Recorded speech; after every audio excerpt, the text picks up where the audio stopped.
जय श्री हरि हरि कृष्णा। आज बृहस्पतिवार के दिन हम बृहस्पति भगवान की कथा सुनेंगे। व्रत करने वाले दिन प्रातःकाल उठ के स्नान आदि से निवृत्त होकर पूजा स्थान पर आसन बिठाकर श्रद्धापूर्वक श्री विष्णु भगवान जी का और गणेश जी का पूजन करें और सभी देवताओं का ध्यान करें और संकल्प करें कि मैं बृहस्पति भगवान का पूजन कर रहा हूँ और मैं ये सदैव करूँगा। अपने हाथों में पुष्प आदि लेकर बृहस्पति भगवान का ध्यान करें और उन्हें स्तुति और सारी चीज़ों से युक्त होकर स्तुति करें। हे भगवान, मैंने श्रद्धापूर्वक फल जल आदि सब सामग्री से आपको अर्पण की है, इसे स्वीकार कीजिए। मेरा आपको बारंबार नमस्कार है। इसके बाद बृहस्पति भगवान की कथा अवश्य पढ़ें। जय श्री बृहस्पति देव, जय श्री बृहस्पति देव, जय विष्णु भगवान की। इस दिन बृहस्पतिवार महादेव जी का पूजन होता है। दिन में या रात में एक समय ही भोजन करें। पीले वस्त्र धारण करें। पीले ही फूलों का प्रयोग करें। पीले भोजन का चने की दाल आदि का प्रयोग करें। नमक नहीं खाना चाहिए। पीले रंग के कपड़े पहने। पीले ही चंदन से पूजा करनी चाहिए। पूजन के पश्चात कथा सुननी चाहिए। इस व्रत के करने से बृहस्पति भगवान अति प्रसन्न होते हैं, धन और पुत्र का लाभ देते हैं। स्त्रियों के लिए यह व्रत अति आवश्यक है। इस व्रत में केले का पूजन किया जाता है। तो बृहस्पति भगवान की कथा इस प्रकार से है। एक राजा था जिसके घर में अन्न और जल और धन की कोई कमी नहीं थी, परंतु उसकी रानी को ये बात बिल्कुल भी अच्छी नहीं लगती थी। वो बहुत कृपण थी। वो किसी गरीब आदि को दान नहीं देती थी। वह सारे दिन बस घर के कामकाज में ही लगी रहती थी। एक समय साधु महाराज बृहस्पतिवार के दिन उसके घर पर आए और भिक्षा मांग की याचना करने लगे। स्त्री उस समय घर का आंगन लीप रही थी और कहने लगी, है महाराज, मैं इस समय आंगन लीप रही हूँ, मैं आपको कुछ नहीं दे सकती।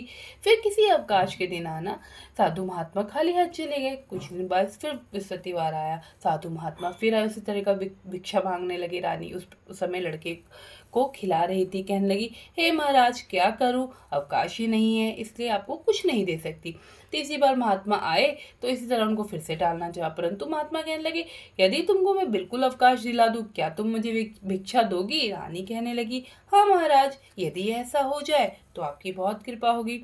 साधु महात्मा कहने लगे, अच्छा, मैं तुमको एक उपाय बतलाता हूँ। बृहस्पतिवार के दिन सूरज के चढ़ने पर उठो, सारे घर में झाड़ू आदि लगाकर कूड़ा एक तरफ इकट्ठा करके रख दो। घर में चौका मत लगाओ। फिर स्नान आदि करके घर वालों को कह दो वह हजामत आदि अवश्य बनवाए। रसोई बनाकर चूल्हे के पीछे रखा करो। सामान कभी ना कभी सायकाल बहुत अंधेरा होने के बाद दीपक लगाओ। और बृहस्पतिवार के दिन पीले वस्त्र धारण ना करो, ना ही पीली चीज़ों का भोजन करो। यदि तुम ऐसा करोगी तो तुम्हें कोई काम नहीं करना पड़ेगा। रानी ने ऐसा ही किया। बृहस्पतिवार के दिन खूब दिन चढ़ने पर उठी, झाड़ू आदि लगाकर कूड़ा एक तरफ घर पे ही इकट्ठा कर दिया। पुरुषों ने भी हजामत आदि बनवाई। भोजन करने के पश्चात चूल्हे के पीछे बनाने के पश्चात चूल्हे के पीछे रखा। उसके पश्चात वह हर बृहस्पतिवार को ऐसा ही करती। सब कुछ काल के बाद उसके घर में खाने तक को दाना भी ना रहा। भोजन के लिए दोनों समय तरसने लगी।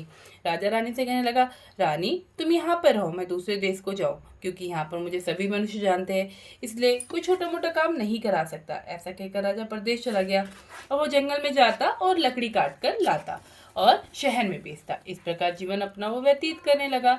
राजा के घर से जाते ही रानी और दासी दोनों दुखी रहने लगे।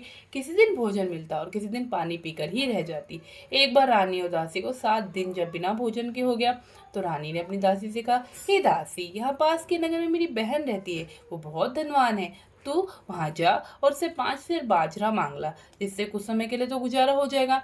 इस प्रकार रानी की आज्ञा मानकर दासी इसकी बहन के पास गई। रानी की बहन ने उस समय बृहस्पतिवार का पूजा कर रही थी, क्योंकि उस समय बृहस्पतिवार का दिन था। जब रानी की बहन पूजा कर रही थी तो दासी ने बोला, हे रानी, मुझे तुम्हारी बहन ने भेजा है, मुझे 5 सेर बाजरा दे दो।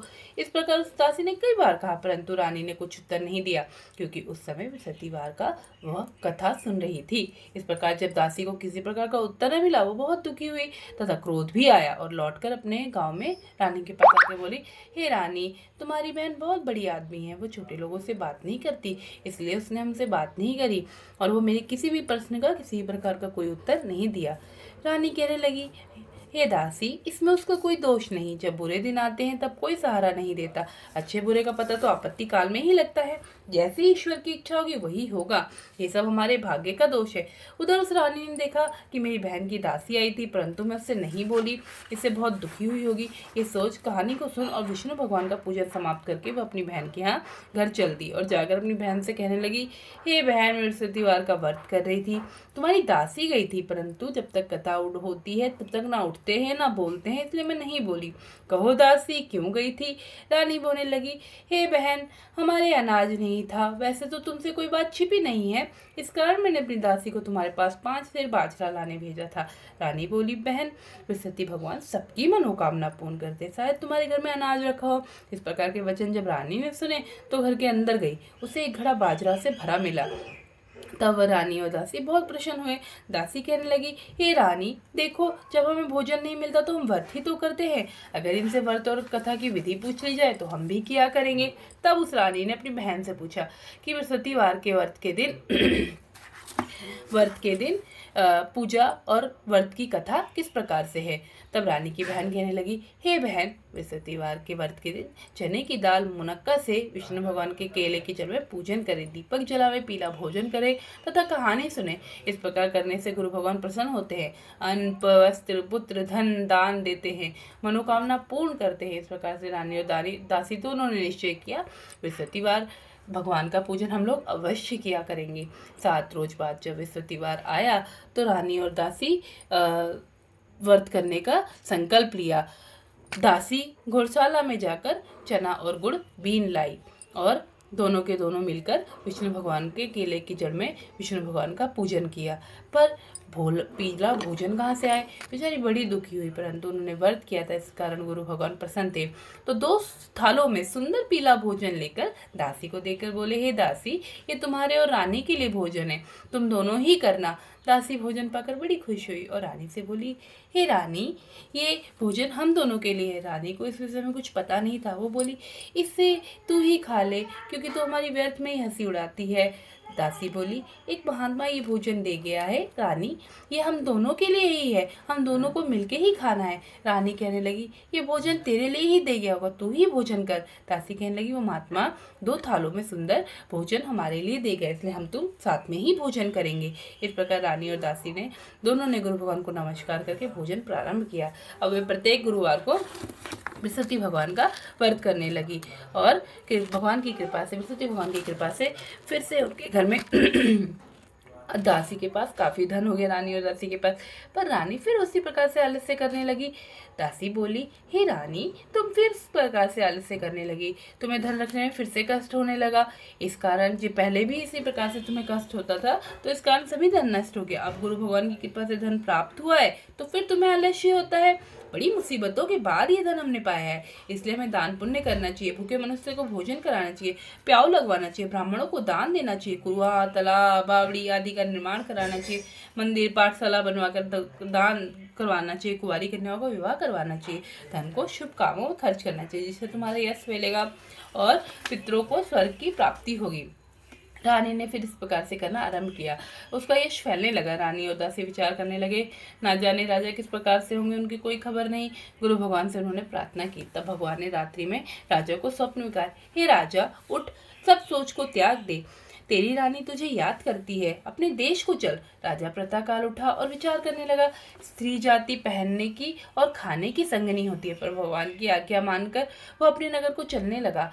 इससे पूर्व जब राजा प्रदेश चला गया तो प्रतिदिन जंगल में से लकड़ी काट के लाता और उन्हें शहर में बेचकर अपना जीवन यापन करता। एक दिन राजा दुखी होकर पुरानी बातों को याद कर कर रोने लगा। तब उस समय जंगल में बृहस्पति देव एक साधु के रूप में प्रकट हुए और उसकी दशा को देखकर कहने लगे, अरे लकड़हारे, तुम इस जंगल में किस चिंता में मग्न हो, मुझको बतलाओ। ये सुनकर राजा के नेत्रों में आंसू भर के आए और बोला, हे प्रभु, आप सब कुछ जानते हो, मैं आपसे क्या कहूँ। इतना कह के वो साधु को उसने अपनी संपूर्ण कहानी सुनाई। महात्मा दयालु होते हैं, बोले, हे राजन, तुम्हारी स्त्री ने बृहस्पति भगवान जी का अपराध किया था, अपमान किया था, इसी कारण तुम्हारी ये दशा हुई। अब तुम किसी प्रकार की चिंता मत करो, भगवान तुम्हें पहले से भी अधिक धनवान करेगा। देखो, तुम्हारी स्त्री ने भी बृहस्पतिवार का व्रत प्रारंभ कर दिया है। अब तुम मेरा कहा मानकर बृहस्पतिवार के दिन व्रत करके चने की दाल, गुड़, जल को लोटे में डालकर केले का पूजन करो, फिर कथा कहो और सुनो। भगवान तुम्हारी सभी मनोकामनाएं पूर्ण करेगा। साधु को प्रसन्न देखकर राजा बोला, हे प्रभु, मुझे लकड़ी बेचकर इतना पैसा नहीं मिलता जिससे भोजन करने के पश्चात कुछ बचा सकूं। मैंने रात्रि में अपनी स्त्री को व्याकुल देखा, मेरे पास कुछ भी तो नहीं जिससे उसकी खबर मंगा सकूं। मैं कौन सी कहानी कहूँ, ये भी तो मुझको कुछ मालूम नहीं। साधु ने कहा, हे राजा, तुम किस प्रकार की चिंता मत करो। इस सत्यार के दिन रोजाना की तरह लकड़ियां लेकर शहर को जाओ। तुमके उस दिन से रोज से दुगना धन प्राप्त होगा, जिससे तुम भली प्रकार से भोजन भी कर लोगे और सती देव की पूजा का सामान भी आ जाएगा। इतना कहकर साधु देवता वहां से अंतर ध्यान हो गए। धीरे धीरे समय व्यतीत होने पर सत्यवार का दिन आया। राजा जंगल से लकड़ी काट कर शहर में बेचने गया। उसे उस दिन से अधिक पैसा मिला। राजा ने गुड़, चना आदि लाकर बृहस्पतिवार का व्रत किया। उस दिन से उसकी सभी कठिनाइयां दूर होने लगी। परंतु जब दोबारा बृहस्पतिवार का दिन आया तो वो राजा व्रत करना भूल गया। इस कारण बृहस्पति भगवान नाराज हो गए। उस दिन उस नगर के राजा ने विशाल यज्ञ का आयोजन किया था। शहर में ये घोषणा करा दी, कोई भी मनुष्य अपने घर में भोजन ना बनाए। समस्त जनता मेरे यहाँ भोजन करने आए। इस आज्ञा को जो ना मानेगा उसके लिए फांसी की सजा है। राजा के अनुसार शहर के सभी लोग भोजन करने गए, लेकिन लकड़हारा कुछ देर में पहुंचा, इसलिए राजा उसको भोजन करा के अपने साथ ले गए और ले जाकर भोजन ही करा रहे थे कि रानी की दृष्टि उस खूंटी पर पड़ी जिस पर उसका हार लटका हुआ था। वो वहां पर नहीं दिखाई दिया। रानी ने निश्चय किया, मेरा हार इस मनुष्य ने चुरा लिया। उसी समय सेना को बुलाकर उसे जेल खाने में डलवा दिया। जब राजा जेल खाने में पड़ गया, वो बड़ा दुखी होकर विचार करने लगा, ना जाने कि पूर्व जन्म के कर्मों से मुझे दुख प्राप्त हुआ। और उसी समय उस साधु को याद करने लगा। साधु देवता उसी समय प्रकट हुए और उसकी दशा को देख के कहने लगे, अरे मूर्ख, तूने कथा नहीं कही, इसी कारण तेरे लिए दुख प्राप्त हुआ। अब तू चिंता मत कर। बृहस्पतिवार के दिन जेल खाने के दरवाजे पर 4 पैसे पड़े मिलेंगे, उनसे तू बृहस्पतिवार की पूजा करना, तेरे सभी कष्ट दूर हो जाएंगे। बृहस्पतिवार के दिन उसे 4 पैसे मिले। राजा ने कथा कही और उसी उस रात्रि को सतीदेव ने उस नगर के राजा को स्वप्न में कहा, हे राजा, तुमने जिस व्यक्ति को जेल खाने में बंद कर रखा है वो निर्दोष है, वह राजा है, उसे छोड़ देना। रानी का हार उसी खूंटी पर लटका है। अगर तू ऐसा नहीं करेगा तो मैं तेरे राज्य को नष्ट कर दूंगा। इस प्रकार के रात्रि के स्वप्न को देखकर राजा प्रातःकाल उठा और खूंटी पर हार को देखकर लकड़हारे को बुलाकर क्षमा मांगी तथा राजा को सुंदर वस्त्र आभूषण देकर विदा किया। राजा जब नगर के निकट पहुंचा तो उसे बड़ा आश्चर्य हुआ। नगर में पहले से अधिक बाग, तालाब, कुएं, बहुत सी धर्मशाला, मंदिर आदि बन गए। राजा ने पूछा, किसका बाग और धर्मशाला है? तो नगर के लोग कहने लगे, ये सब रानी और दासी के हैं। राजा को भी बड़ा आश्चर्य हुआ और गुस्सा भी आया। जब रानी ने ये खबर सुनी कि राजा आ रहे हैं तो उसने दासी से कहा, हे दासी, देख राजा हमको कितनी बुरी हालत में छोड़ गए थे, कहीं हमारी ऐसी दशा देखकर लौट न जाए, इसलिए तू दरवाजे पर ही खड़ी हो जा। आज्ञा अनुसार दासी दरवाजे पर खड़ी हो गई। राजा जब आए तो अपने साथ ही ले आई। तब राजा ने क्रोध करके तलवार निकाली और पूछने लगे, ये धन तुम्हें कैसे प्राप्त हुआ? उन्होंने कहा, ये सब धन हमें बृहस्पति देव की पूजा से प्रभाव से प्राप्त हुआ। राजा ने निश्चय किया, 7 रोज बाद तो सभी बृहस्पतिवार का पूजन करते हैं, परंतु मैं दिन में 3 बार कहानी कहा करूंगा तो रोज व्रत किया करूंगा। अब राजा के हर समय राजा के दुपट्टे में चने की दाल बंधी रहती। वो दिन में 3 बार कहानी कहता।